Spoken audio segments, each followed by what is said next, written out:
Welcome to பாப்பி சமையல். இன்றைக்கி நம்ம பண்ண போகிறது தேங்காய் பால் ரசம்.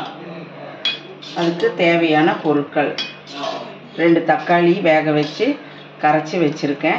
அதில் கொத்தமல்லி தழை, உப்பு, ஒரு பச்சை மிளகா போட்டு கலக்கி வச்சுருக்கேன்.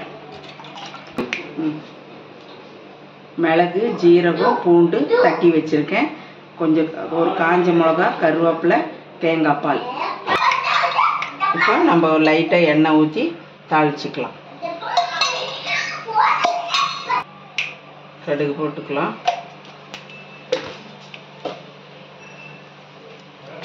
மிளகா, கருவேப்பிலை,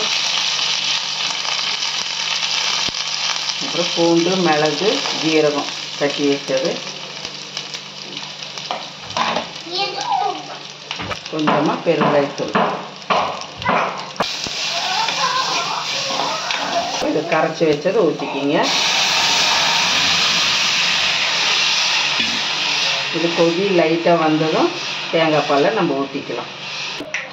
இப்போ இது கொதி வர்றப்போ இந்த தேங்காய் பாலை ஊற்றிடுங்க.